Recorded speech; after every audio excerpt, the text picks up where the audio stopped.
Edugyan, the Director of Public Programming, and very happy to be here 8 months in this role at the AGO. And before we begin, I want to acknowledge the territory we're on. I also want to acknowledge that the land acknowledgement is a first step in the continued decolonization of cultural space in Canada. But we are on the territory of the Anishinaabe Nation, the Mississauga, the Wendat, and the Haudenosaunee. The Dish with One Spoon Wampum Belt Covenant is an agreement between the Haudenosaunee Confederacy and the Anishinaabe Three Fires Confederacy to peaceably share and take care of our shared resources in the Great Lakes. Toronto is also governed by a treaty between the federal government and the Mississaugas of the New Credit and has always been a space and place for First Nations. Before I introduce this incredible conversation, I want to thank and just tell you that Donna Bailey Nurse and I have known each other for many years and very excited to host this series together, which also includes Angie Thomas and M. Nobrisi Phillip coming up. So please come back for our winter programming. And I also want to thank HarperCollins for their support of this event.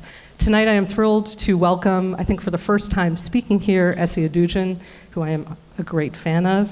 Essie, as many of you already know, is the author of The Second Life of Samuel Tyne and Half-Blood Blues, which won the Scotiabank Giller Prize, the Governor General's Literary Award, the Rogers Trust Writers Fiction Prize, and the Orange Prize. Her latest novel, Washington Black, was nominated for the Man Booker and won the 2018 Giller Prize. She is from Victoria, British Columbia. Donna Bailey Nurse is a literary journalist living in Toronto. Her work has appeared in the Globe and Mail, Hazlitt, the National Post, the Toronto Star. She has contributed to Publishers Weekly and the Washington Post. She is the editor of Revival, an anthology of Black Canadian writing, and the author of What's a Black Critic to Do and What's a Black Critic to Do Too. She is also a columnist for CBC Radio's Next Chapter. Please welcome Donna Bailey Nurse and Essie Edugyan.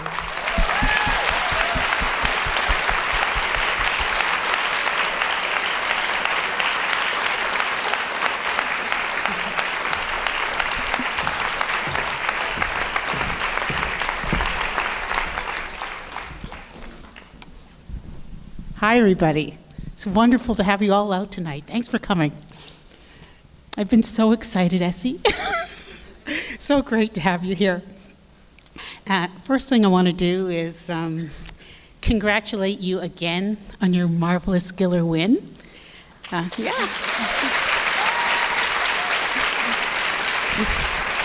It was wonderful to be there that night, but I couldn't help but notice that you were the only person in the room who looked surprised when you won. And I'm just curious about that. How come you're so surprised?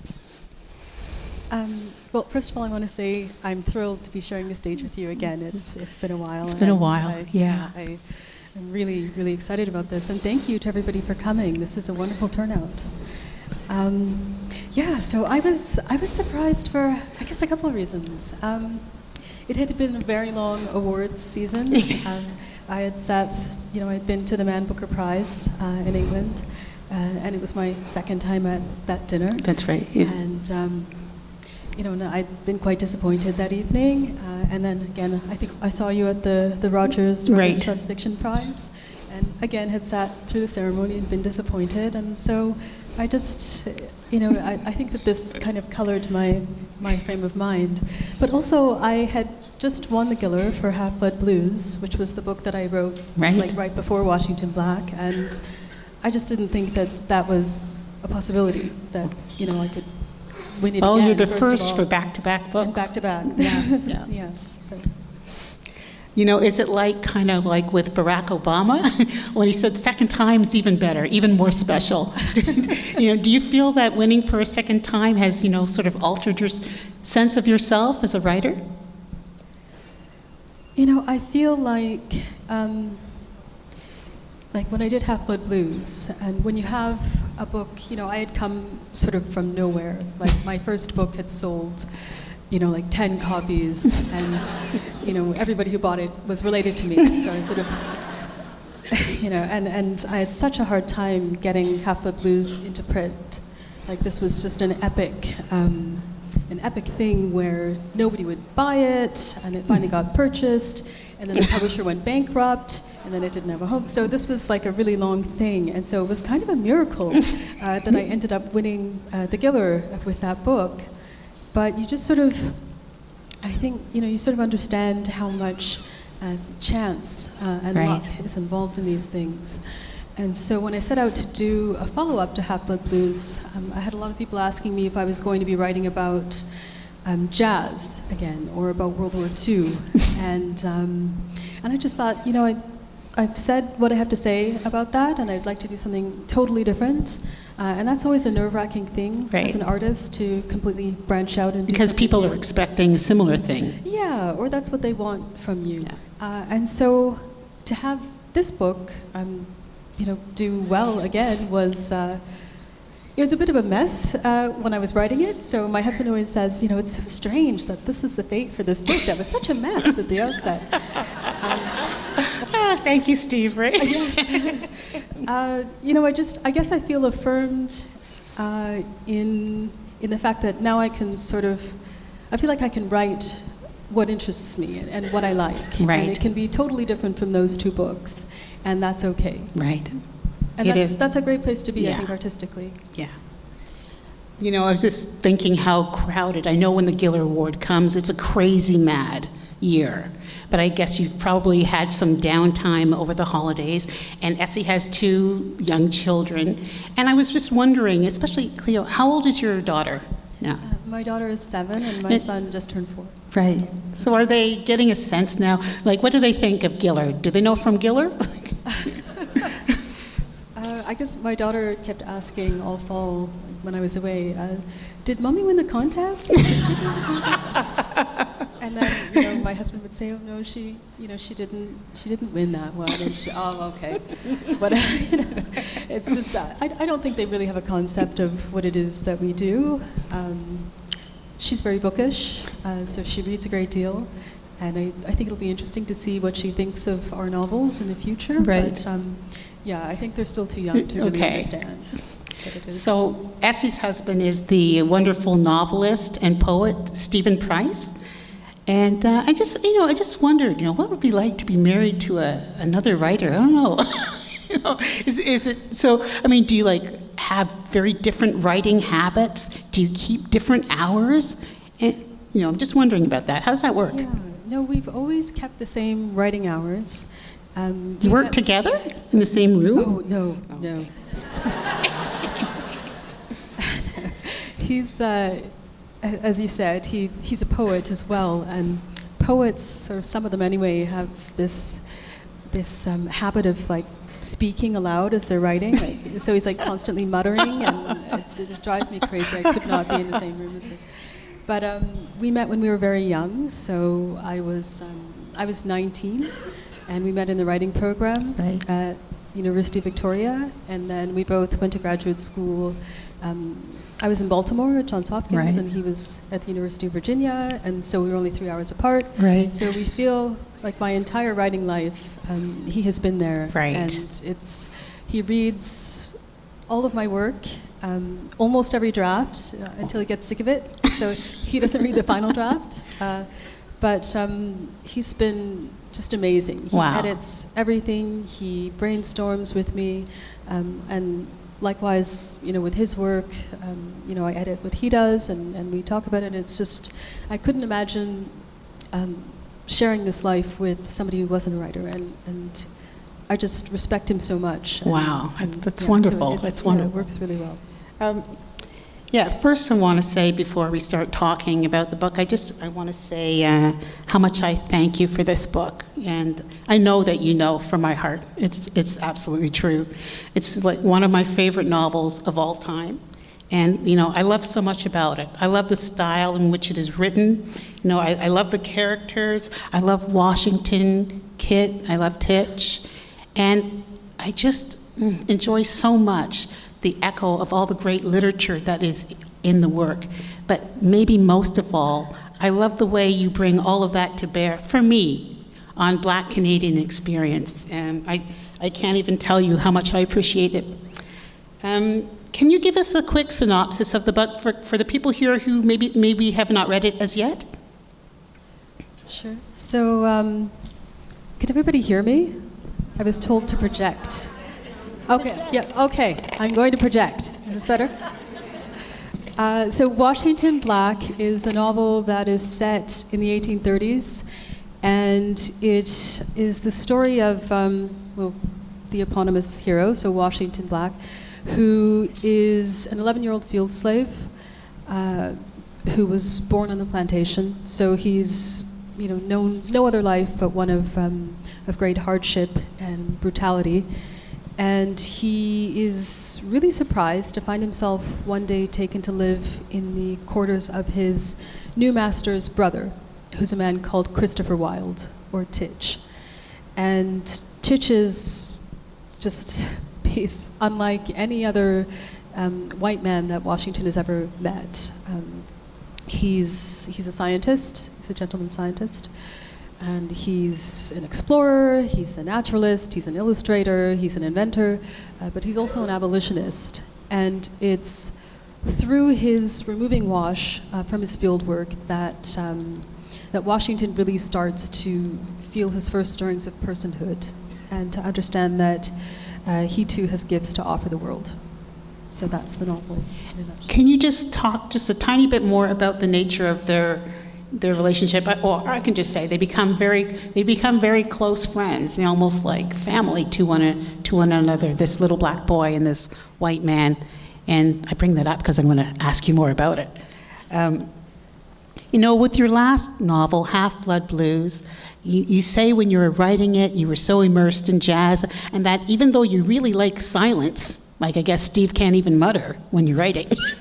So even though you really like silence, you were listening to jazz while you were writing it to produce the sound and the rhythm of the work. And I was wondering, how did you decide upon the sound? How did you develop the sound for Washington Black, and especially Washington's voice? Yeah, for Half-Blood Blues, I really struggled to get the voice of Sid Griffiths, who's the narrator of that novel. I really had a hard time coming up with the vernacular and trying to make it sound authentic, and it was like a process of a lot of trial and error. And for Washington Black, it just seemed to come very naturally. Really? This 19th century, very precise, slightly poetic voice that he has. I think maybe perhaps because I'm somebody who used to read a great deal of 19th century literature. This was something, I went through a period of maybe about 10 years where I only read 19th century books, and they just really spoke to me. And so it wasn't really difficult to get that voice. And I also feel like he's, somebody was asking me the other day which of my characters I feel I'm closest to, and that maybe is most like me. And I feel like Washington Black is probably the closest one. How so? Just his voice felt much, just some of what he's expressing and his way of going through life. There were just so many features that I felt were sort of akin to my experience and my feelings about the world. Yeah, I feel really attached to Washington, particularly. Any little boy, you really get the feeling and the sense of a little boy in this very confusing on the plantation, brutal world, really. And the book begins with the arrival of a brutal new master on Faith Plantation. And, I was really surprised when I started reading it because you didn't shrink whatsoever from describing the really grotesque forms of violence. And, a lot of people don't necessarily do that with slavery. And I was wondering, why were you so specific? Why were you so graphic? You totally did not hold back. Yeah. I realized that was a risky thing to do, especially because it's at the front end of the book, right? To front load this book with descriptions of great brutality and to trust or hope that the reader would keep going through the book. But to me, it was really important to show and to be very, very specific about the punishments that were meted out on these people's bodies and their psyches. Because I think, I've said this before, but, we all understand that slavery was obviously a great evil and that, it's completely horrific part of our history, but we don't always truly understand what those lives would have looked like on a day-to-day basis. Especially for me, approaching the material and, really looking into how slavery manifested itself in the Caribbean and in Barbados specifically, like, just the utter lack of desire to preserve bodies, like that people were so expendable. It was really, really, really harsh.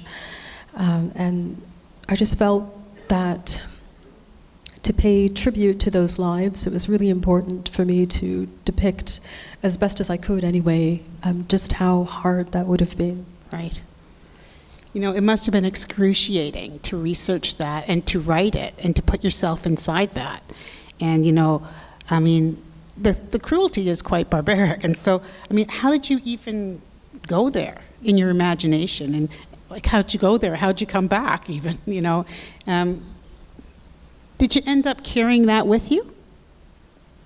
I tried not to carry it with me. There were days when I would be researching and I would have to stop for the day. I just would set the books aside and, go for a walk or go do something else. It's just too much. People went to such just like savage lengths to mete out punishment and pain on other human beings, and it's just it almost defies credulity, and right. It's so awful that that it does sit with you, and you don't want to maybe take that with you right. into your family life. So there were times when I allowed myself to just set that aside and walk away. In terms of writing it, it was hard to do, but again, I really, really felt like I had to look directly at this and show it and depict it as faithfully as I could. Yeah. After facing so much violence, the slaves on the plantation and the black people on the plantation, they sort of have a suicide pact. What's interesting to me about that is that I've read so many books about slavery, and I've hardly read any accounts of suicide, and even in real life accounts, you don't hear that much about suicide. Whereas I'm always thinking, hey, that must have been a pretty viable option. I would think. Why did you decide to incorporate that? I read somebody had written their family's, the history of their family in Barbados, and sort of her family's ties to slavery, and she did talk about in a passage this. Not a suicide pact, but the fact that the slaves on this one plantation had, who were from a certain tribe, had the belief that if you killed yourself, that you would wake up in your homeland and that you would be free. And I just thought, and so there was a whole kind of spate of suicides, and that got sort of shut down when this man did this horrible act. And I just thought that was so horrific, and I really felt that I had to depict that and show that. And all of the depictions of cruelty and violence in that front end of the book to do with the plantation, I didn't make any of those up. All of those punishments were taken directly from the historical record. So things like people being covered in honey and staked on anthills to be stung to death. Unbelievable. Could you imagine the depravity of a mind that would come up with that? Have you ever come across Toni Morrison's Black Book? It's this large scrapbook of just all the clippings she could find on what happened during slavery. Have you ever seen it? Because it's filled with things like that. Although I have a feeling the Caribbean was even, it's quite brutal, quite brutal. Yes. In the story, one of the things that happens to young Wash while he's helping Titch build a hot air balloon is that there's a terrible accident, an explosion, and so young Wash is, terribly disfigured in this accident. And what I wanted to say to you about that was, for most writers, race is enough of a hurdle. And so I find in your novels, you're always adding sort of another layer of difficulty. So, poor Wash is already at a disadvantage racially, but then on top of this, now he's grotesquely scarred. Now, why'd you do that? I'm just curious. I'm just curious. Am I speaking too quickly? Somebody said. Oh, okay, sure. Yeah. I'm being asked to look forward when I speak. It's true, I'm directing. Oh, okay, all right. Yeah, so why did I do that? I think oftentimes you're not sort of setting out to I didn't start the novel thinking, yes, I'm going to make this about a disfigured black man making his way through the world. But it seemed to come naturally out of the material. And if you think of it in terms of, I think there's a line in the novel where Christopher Wilde says, after the accident has happened, he says, "Oh, you're marked by science now." Thanks. And it's almost flippant. It's a kind of a strange thing to say after such a thing has happened. But there is this sense that mark comes from, he is marked by science in a way. Like it comes out of his experience with Christopher. It's something that he carries around, and it's almost emblematic of their relationship, that there's this deep wound or this disfiguring thing that he has to carry around with him that's been inflicted because of Christopher, but Christopher is he's just sort of very flippant about it. Yeah, it seemed to make sense like that. And also it creates he's not just a black man walking through the world, he's a disfigured black man. Yeah. And this really, I guess it creates this other layer of otherness for him, or strangeness as he goes into the world. He understands that I think there's a scene later in the novel where he walks into a black tavern and he's mistreated by these two black men who really are, ridicule him and are disgusted by his disfigurement. And so there's a sense that he's rejected by white society, obviously as a black man and a slave, but he's also got this distance from black society as well. Yeah, he's just a stranger in the world. Yeah. When the book came out, I kept hearing it described as a post-slavery novel, and you were describing it as that as well. And I was like, I don't know, because I was thinking all slave narratives, all slave novels deal with the flight to freedom, or the vast majority of them.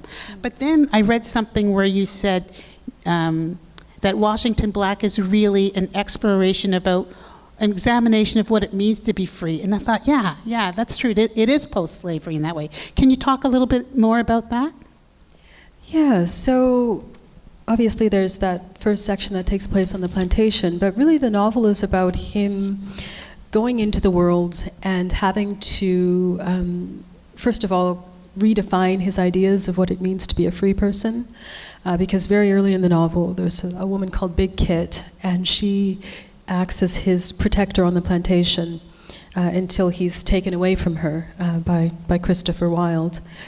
And she was not born on the plantation. She is what they call a saltwater. So she's somebody who was captured and brought across the ocean to this plantation. And so, he really trusts her ideas about freedom and looks to her to understand, what the concept of freedom even is. And she simplifies it for him. She just basically says, oh, freedom is, it's the freedom not to work if you don't feel like working, and it's the freedom, not to answer somebody's question if you don't like how they've asked it or what they're saying, and it's the freedom to just, it's the freedom from human entanglements. And so he thinks that this is incredible. He can't conceive of a life where you don't you can choose not to work. And so when he goes out into the world, these are his very rudimentary ideas of what freedom is. Like he really has a sense of it being something very simplistic. And then he comes to understand that that freedom is much more complicated than what she's bestowed on him, than that idea. And that freedom is, something that is, it's hard to quantify, and he has to define what it is for himself. And he has to understand that it isn't really a freedom from human entanglements, because what does a life like that look like? And he understands that there are limits to how he can exert his sense of self on the world. It's like he's only sort of as free as his society will let him be, given who he is as a person. So it's a novel that's really sort of playing with those ideas. Yeah, very successfully, for sure, yeah.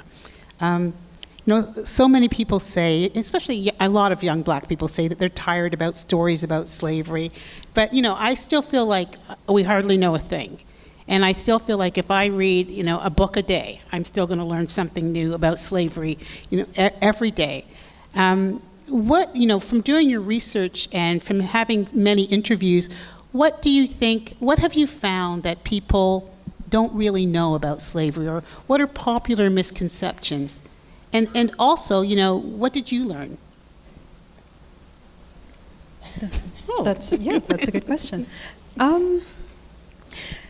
It's not so much that people are coming to me with misconceptions, so much as it's that thing that I mentioned earlier of not really having an idea of how things operated back then, what day-to-day life would have looked like as a slave.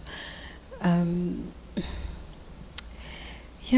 what did I learn? I feel like I learned so much. I feel like I was in that place of ignorance that you're talking about, where I just had a general idea or concept of what slavery was, and really no idea of what slavery looked like in the Caribbean. Right. My ideas of slavery were more sort of American ideas of slavery. So I was interested in I guess learning how things differed, and learning that the system in the Caribbean was much harsher in a sense. I mean, not to compare atrocities, because that's harsh, so unseemly. Right? So harsh, but that there was no attempt until the slave trade was abolished. There was no effort to preserve bodies, to preserve people. It was expendable. Everybody was expendable. You could always, it was very cheap. You could always just get another slave, and so to kill one for sport was just that was not any kind of a big deal.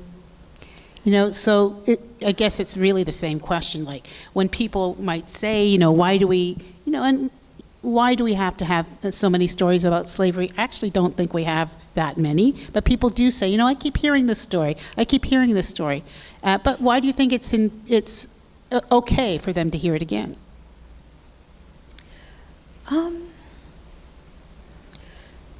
As I said, it's that same idea of not having ideas of the particulars. And for me, I hadn't heard this story. Right. I hadn't heard the story of what happens, so much the story of what happens after, and the story of somebody who has a particular talent and is born under this system, and then tries to exercise that talent in the world, and the ways in which he's limited, and the ways in which he is encouraged and helped. This particular story was not one that I had heard, heard a ton of. I mean, I think they're like, everybody has a story. I mean, there's millions of slaves, and so there's like millions of stories, So I always feel like we don't even have enough. So, one of the things I think that makes Black fiction in general so powerful is that the experience of the individual really reinforces the collective experience of the people. And so Black literature kind of automatically benefits from being kind of metaphorical or allegorical. But just as you were saying a moment ago, you really do focus more than any of the Black writers I know, really on the individual. That seems to be that seems to be your strong focus. And one of the ways you do that is by emphasizing genius. And I think of all the three of your three main protagonists across your books, and each of them really has a special talent or a special gift. They're each very brilliant in their own ways. And why is genius such an interesting subject for you? You know, genius is not a subject that I set out to write about. Like, it wasn't, you know, it hasn't been an abiding obsession or anything like that. It could just be that in the stories that I've chosen to tell, they're really about people who were footnotes in a way, like people who were denied a part of the larger narrative because of who they were, but who were still remarkable enough to be mentioned sort of at the bottom of the page. Right, interesting. And so I think it comes out of that. It comes out of the idea that these people were extraordinary, or people like these characters were very extraordinary, and yeah, it's something where it's kind of trying to dig out that kind of a story from from a sort of a larger narrative where it's being married. You know, one of my favorite books is, like, obviously it's really more of an extended essay, book-length essay, but it's really wonderful. It's called Dreaming of Elsewhere, Observations on Home. And it's an extended essay. If you ever see this, it's just a beautifully written piece. And in that book, you talk about this one little boy that is kidnapped when he's a little boy, kidnapped from Ghana. And he's brought to Germany, into the home of a German duke, and like raised in a palace. He sounds so fascinating. Can you tell us a little bit more about that real life character? Yeah, I think his name is it Wilhelm? Yes, his name is Amo. Amo, yes. So he was, as you said, taken to Germany as a gift for the, the Duke of Saxony.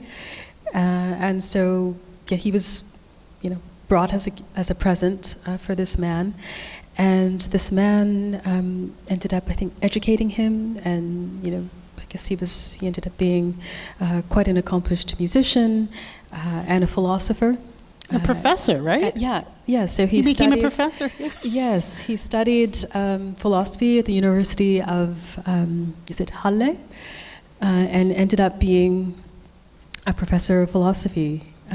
Which is quite remarkable in Germany, and so I sort of was interested in this figure because there's not a ton that's known about him. He eventually ended up leaving Germany because I guess he was like lampooned in a humiliated. Yeah, he was publicly humiliated. I guess they had put on a play about him in which he was completely made fun of, and I guess the wound was so severe to him that he ended up leaving Germany and returning to West Africa and wanting to really sort of impart his ideas that he'd learned in Europe, to the populace there. I was going to ask you why is he important for you in this book? What was it about it that made you think about belonging? Well, I sort of wondered, like that sort of breach, being taken from his home in West Africa as a gift, and living among the aristocracy in Germany, like that's really a huge break, and then becoming a professor of philosophy and probably feeling himself to be very German at that point, I would assume. I guess I was wondering what his thoughts were about his own identity, and what did he feel himself to be, and where did he feel he belonged, and the fact that being publicly mocked was severe enough to, he felt it deeply enough that he would return to a homeland that he would probably have almost entirely forgotten. He would have more of an imagined idea of what it would be than any actual knowledge. like obviously something in that kind of severed his sense of belonging and sent him to a place where he felt that he would better be able to live out his life as one of the, the masses, I guess. So yeah, I wondered about his self-conception of identity. Did he feel German? Did he feel West African? It just seemed like an entirely, a good story from which to talk about one's sense of belonging. So, Dreaming of Elsewhere, Observations on Home is kind of, for me, like a curious title. Like, what is the connection for you between elsewhere and home? And like, what are you really talking about there?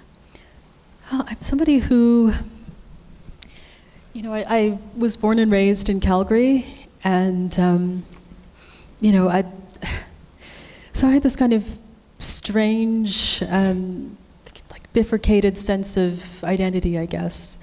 I felt very much to be, a Calgarian. Like every summer, I would go with my siblings. We'd put on our Stetsons and our cowboy boots, and we'd head to the Stampede and watch the chuck wagon races, and which just now seems crazy. But so we were very much a part of the culture in that respect, but we were also very much not, your typical Calgarian, and we very much felt that, and we were made to feel that when we went out into the world, and so, I feel like throughout my 20s, I was always searching for the place that was home. And so I ended up applying to several residencies overseas, and I lived in so many different countries. I lived for like a year and a half in Germany, where I was like studying German for 8 hours a day, 5 days a week, and really trying to get a sense of that culture. I lived in Hungary, I was in Iceland, I was in so many different places, I was in Belgium, and I just said, okay, like none of these, I would always return home and I'd, fly through sort of Pearson Airport, and they would say, welcome home, and I would feel very much like, yeah, I think this might be home. I think this might actually be it. I feel, just so much more comfortable here and happier here. But I really feel like it took this process of looking elsewhere and being elsewhere to come to the knowledge that I was, that I'm profoundly Canadian, and that this is my home. In this book, there's that wonderful scene. You mentioned Hungary and Germany and quite a few other places, but you also go to Ghana, your parents' homeland, and I think I want to read that because it's just so beautiful. I'm going to read it. Yeah, so you do go to Ghana, and I want to read it for these people first, and then 18. Eyes are so bad. Sorry. Okay. Is it, how do you say, Stuttgart or Stuttgart? Stuttgart? Okay. During that year in Stuttgart, several coincidences came together. It does not matter what they were. I found myself suddenly astonished, realizing I must make yet another trip, this time to Ghana, to the home of my parents, to meet my dying grandmother in her hometown of Kumasi. I had never set foot in Africa in my life. Ghana had never been my true inheritance. After all, I had not grown up speaking Twi, Fanti, is that I'm saying right? Asante? Yeah, okay. Right. Go ahead. Okay, yeah. fine. Right. Okay, though my parents had spoken all among themselves and their friends, and I had never met any of my 43 aunts and uncles, let alone the hundreds of cousins. Nevertheless, I knew this trip would be, in some ways, a kind of return. So what was that trip like? And, what was it like going to Ghana? And did you feel any sense of belonging? And I did. I felt, at least initially anyway, I felt very much that I recognized so many features of the culture, obviously, because I'd been living with them in my home all my childhood. And my mother passed away in 1997, and we had never met any of her family until that trip. And so we spent time with her sister, who looked very much like her. and her half sister, and it was really comforting and amazing. And you could see yourself reflected in their faces because you had similar features, and and similarly with my father's family, like just we met. We sort of walked up and they were just staring at me, and I was staring at them. And you could see the resemblance. And then I remember my aunt said, "Oh, big nose. You've got the family big nose." I said, "Yeah."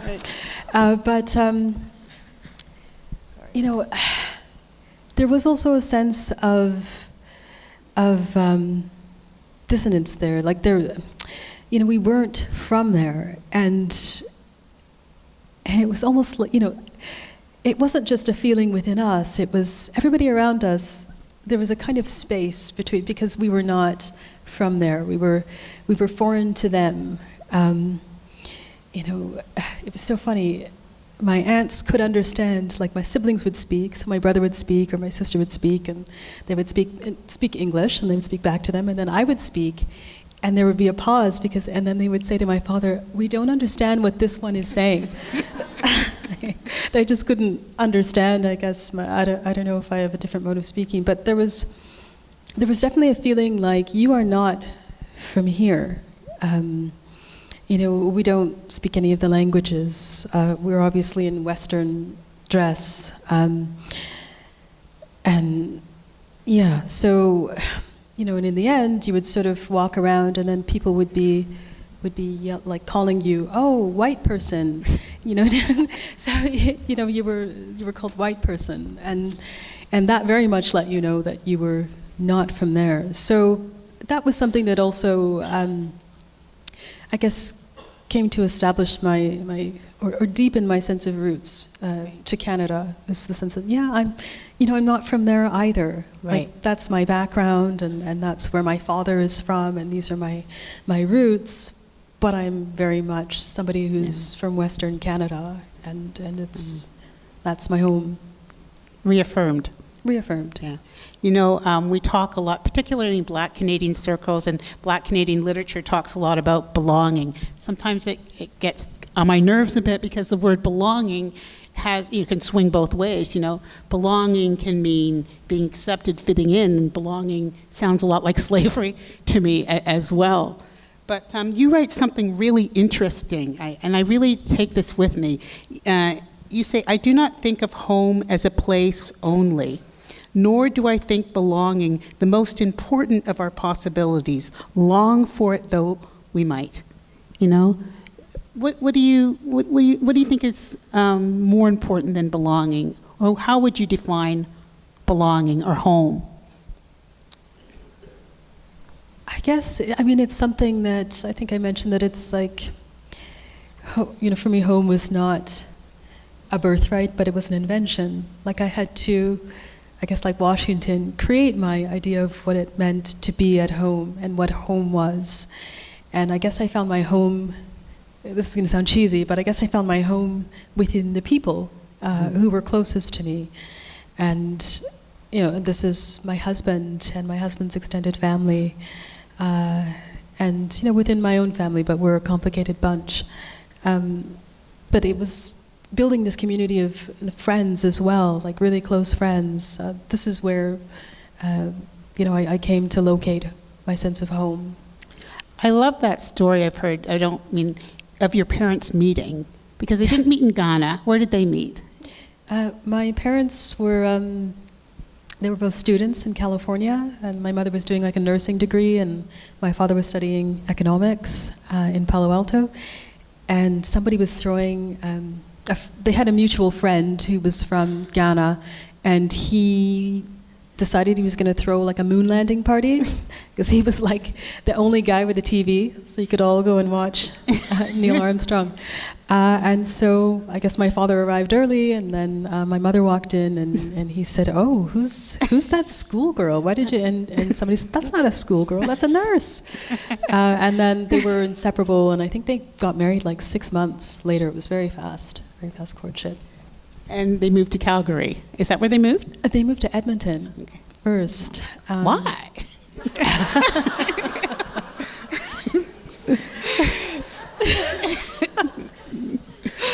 Well, I think it was a period where, if you were a student or you could immigrate to Canada, and Trudeau's sort of opened the doors for that. But I guess there was a compelling postgraduate program at the University of Alberta, compelling to my father, and so they ended up there, and then moved to Calgary for, I guess he got work. What do you think your parents passed down to you? Like the African writers that I know, you're born here, but a lot of children of direct African descent, they have a lot of stories. And was that like in your household? I mean, do you feel like that they influenced your destiny as a writer in any way? Not at all. Not at all? No. No, ours was it wasn't a household of stories. Like, I feel like my parents remain great mysteries to me. There's so much about their backgrounds and their pasts that I still have no idea about. It'll probably be something I'm going to dig into. And also, they were neither of them like great readers. I think my father reads a lot of like nonfiction books, but he was, not. Neither of them were great readers of fiction, great readers of newspapers. but yeah, so it's, I think it's kind of a weird thing that I ended up being a writer. But didn't they take you to the library quite a bit? Okay, yeah, so there is that. So my father would take us to the library on Saturdays, and so my siblings and I became huge readers. We would just kind of come away with stacks of books, and I guess that was really formative when I think about it. That was probably where it all began. And I'm always amazed, and I don't know if I'm telling stories out of school, but I don't know, you say you weren't a very good student, and it's like hard for me to imagine. I mean, obviously intelligence wasn't the problem. Like, what was the situation? Why were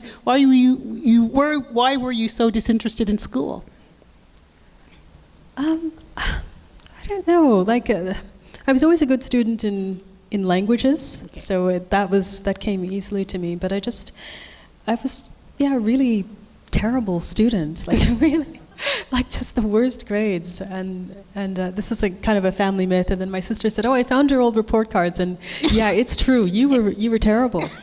But I think I was bored. I'm not really sure. I guess when I was in high school, I got.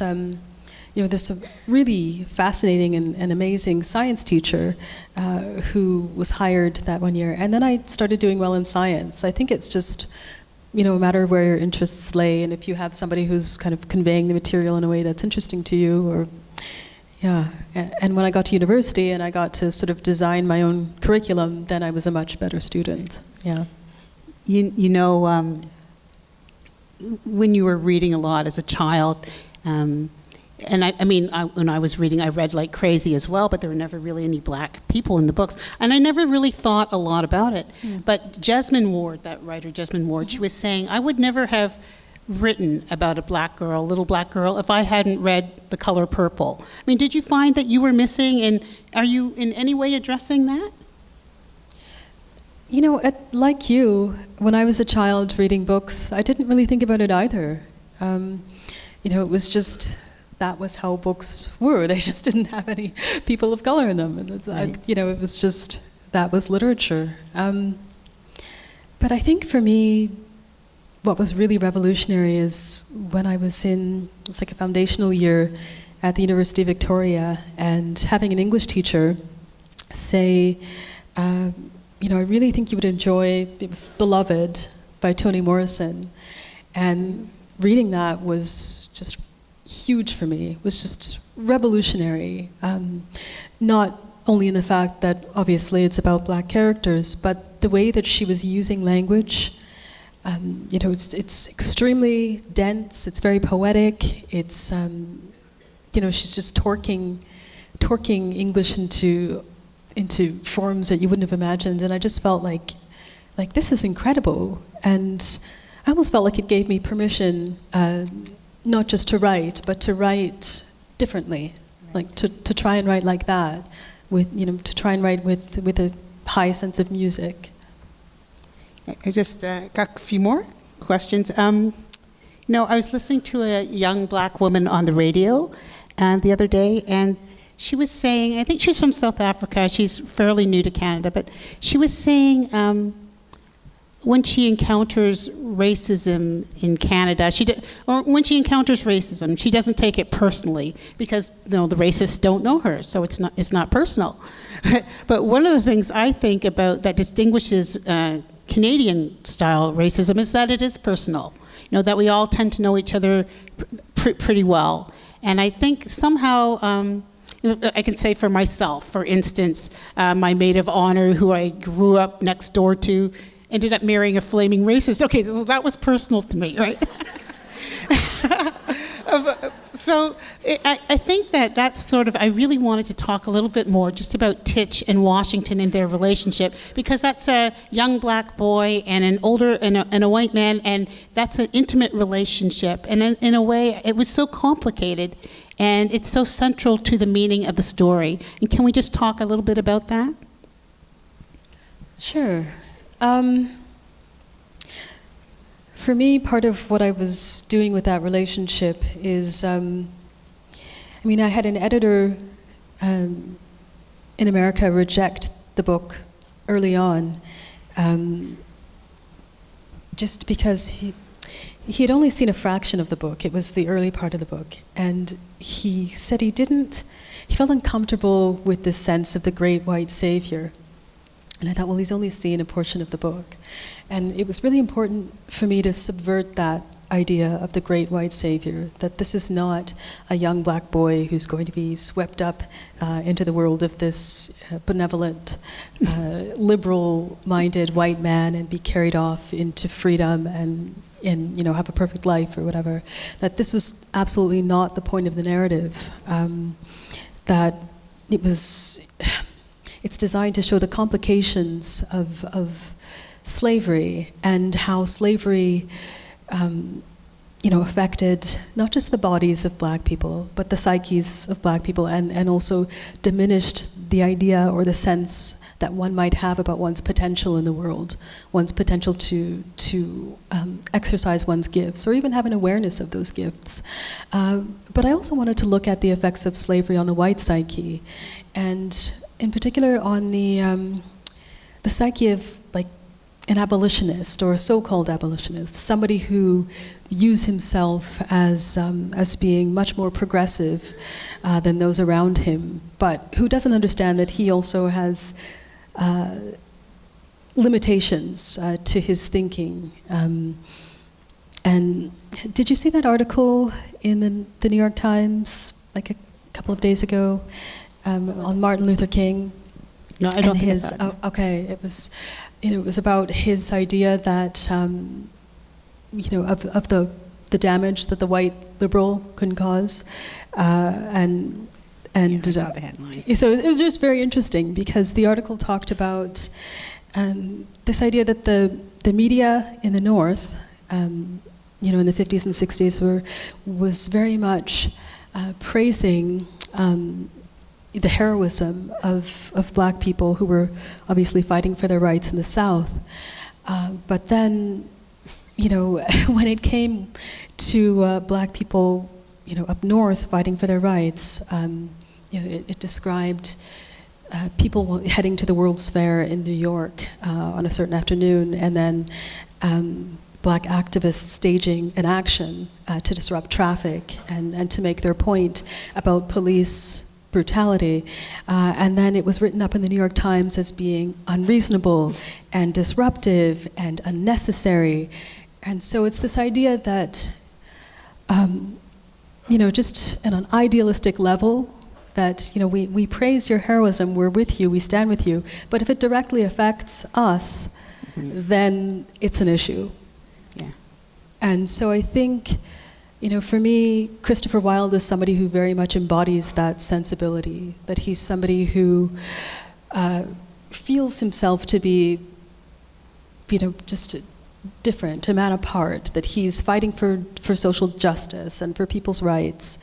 But if he's made uncomfortable, if he's, burdened by somebody's presence, or then it's like he'll just, Right. Yeah.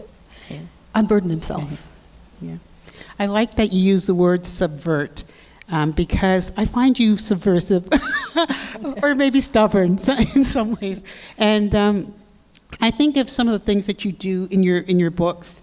In this particular book, when Wash and Titch escape slavery in Barbados, they're actually escaped by hot air balloon. And I'm thinking, wow, that's not ordinary. And I can say that very, very few other people, if anybody has ever done that before. And I guess you said yourself, yes, I can do that. And then, I also noticed that Wash he doesn't like to read. He hates reading. He hates literature. He hates words. And it's almost like sacrilege, because we know that liberty and literacy have always gone hand in hand in the slave narrative. And I'm just thinking, she's like, no, I don't want that. I can change that. And I'm just wondering, why do you think you can do all these things so differently? I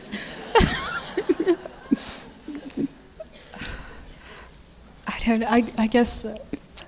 Do you think about it? Donna. Do you think about it? Do you say, well, obviously you know that literacy and liberation go, so you must have said, no, I'm not doing that. Yeah, well, I think there were a few.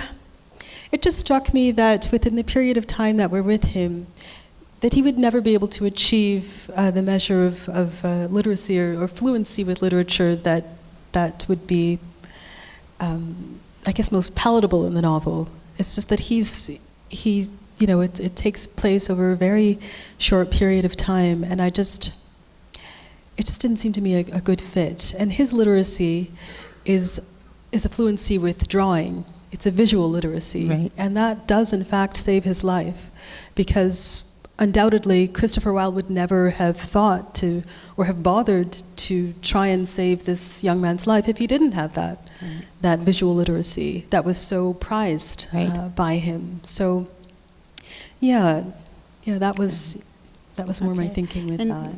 Okay, just to wind up, I was doing some research and I came across a quote from one of your creative writing teachers, and that's Bill Gaston. Okay. Yeah. Okay, and want to know what he said? Sure. Okay. Yeah. I'm paraphrasing. If you want to look for it, it's in the Ottawa Citizen. Okay. He said that, through all his years of teaching, there'd only be one or maybe two a year that you'd think, yeah, something's going to happen with this person, or maybe this person's going to be a star. And he says that, and this kid, that's you, this kid is one of them. I think she could be the next Ondaatje. Yeah. And I think he got that right.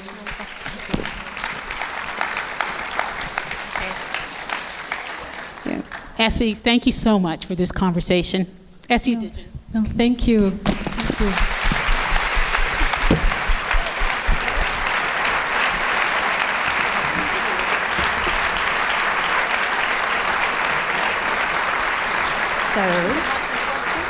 We have time for a couple questions, and then Essie has graciously agreed to sign books. So if you have a question, just wave your hand. There's a microphone here and one in the back, and I have a question right here. Hi, Essie. Thank you, Donna. I have not read the book yet, but I have it on my online, but I'm going to buy them out there. The relationship, though, between Kitch and Washington. There's in the Caribbean, the slavery. How did that relationship evolve into anything else except what I have heard Donna describe and you describe? Did it become overlaid with any other kind of sexual overtones? Because that's the thing I think we don't talk about a lot, about how Caribbean men were actually also raped. Yeah, so in fact, at the outset, when he's selected to go and live in Titch's house, that's his first thought, is he thinks, okay, I'm going to be sexually assaulted. And so he's given a nail by Big Kit, and she says, okay, if he tries this, put it through his eye. But this is not the case at all. That's not why he's been chosen. He's been chosen because Titch wants a second person to man his hot air balloon, and also because his body is, good size in terms of balancing out, for ballast, basically. So these are the reasons why he's selected. But their relationship evolves into something more, where Christopher Wilde is surprised to learn that Washington has a really brilliant mind and a talent for drawing. And in a lot of ways, they're very similar. You could think of them almost as being friends, in a different era. But in this one, the power imbalance is too great. So.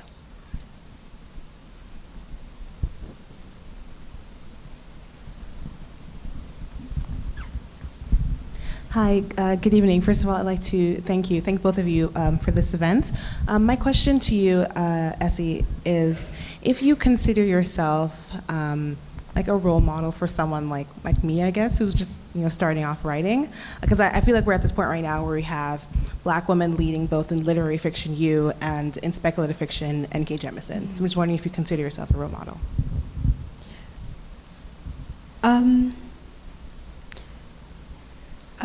I don't go through my life thinking of myself as a role model. I think I'm certainly aware when young women come up to me and tell me that you're the reason that I felt like I could write, or seeing you in the Giller, had a huge impact on me. Like I didn't feel like my voice was not was sort of disqualified from Canadian literature. I didn't feel like like my story was something that was unwanted, and that's huge for me. Like that's amazing. If I can sort of, I guess, act in a role model in that way, like that's great. That's huge, because I know that for me, as a young woman growing up in Calgary, looking at Canadian literature, I didn't see a lot of Black women writers who I could emulate, and so I sort of, I think I turned a lot to African American fiction and fiction from England, just because we didn't have a lot of Black Canadian female writers working, and so it's lovely, I think, to be able to be a role model and to see so many strong, powerful Black female writers coming out now, and like you mentioned, speculative fiction and fantasy, and just throughout every genre, you're just seeing more and more Black women, and it's really inspiring.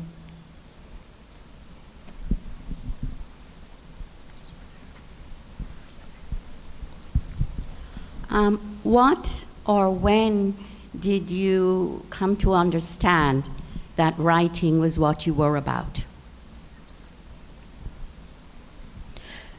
I was, I always liked to read. I was a great reader as a child, but when I was about 13 or so, I just started to write stories, and I would stay up all night writing poetry and stories by candlelight, and it felt like this very secretive thing, and it was all dreck. It was just all so bad.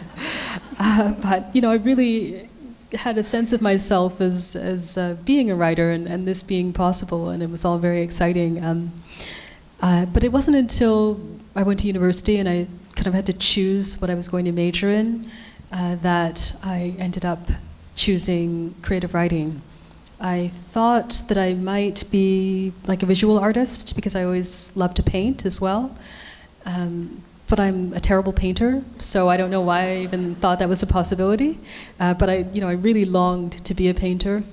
And then to kind of assuage my mother's fears for me, because she thought, okay, you can't write creative fiction, you're just going to end up poor, or I'm going to have to support you for the rest of my life, sort of thing. So I told her I was going to be a journalist, and I went and I studied, I did 2 courses in journalism, and I'm pretty sure that for half of the stories I made up quotes.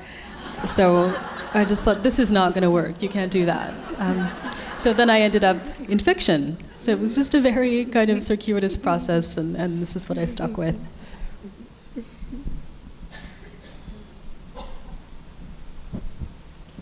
Thank you so much on so many levels for all these amazing narratives. I can't stop myself from asking though, did you have fun with all of the Victorian narratives you got to rewrite? It was so brilliant on another level. Can you speak to that as well? Were you consciously pulling from some of your voracious reading as a youth? I think the question was if I was pulling from my voracious readings when I was young and read a lot of 19th century literature, and if I found it fun to subvert that literature. Yeah, it was fun. It was having read, so many. I'm not a huge Dickens fan. I've read like one novel by Dickens, so I'll throw that out there. It's a terrible thing to admit, but I love Dostoevsky, I love Tolstoy, I love, George Eliot, and just reading all of these narratives is, I just love the psychology in them and the attention to detail. But again, there are no black faces in these books, and often any character of a different ethnicity is treated or depicted in a certain way that's usually pretty unseemly. And so it was a great joy to write about this man and to put him at the center. Like that this is a narrative about a black man finding his way in the world in a 19th century world. And it just, it felt like a very a fun thing to do. And then when I was finished, I thought, talking to Donna, I thought, well, maybe that was an important thing to do too.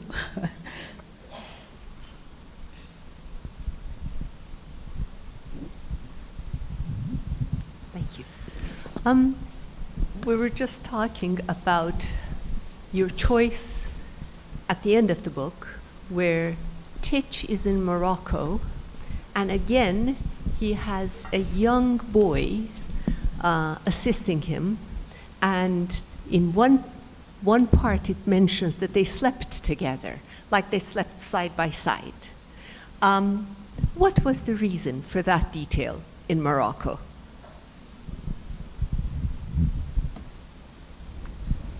The detail that they slept side by side? Okay, yeah, so...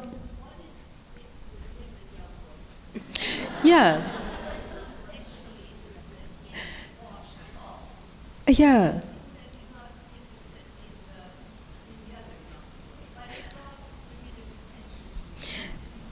Yeah, so it's like he's repeating something.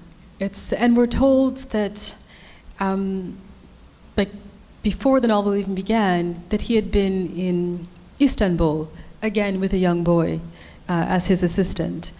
And so it's something where he's like stuck in this cycle. And you get a sense that you're sort of wondering if he'll ever get out of it, that he has like a trauma from his youth, and that maybe it happened around the age of these young boys, and so that these are his apprentices. And there's nothing sexual going on, but that this is like keeping good company to him.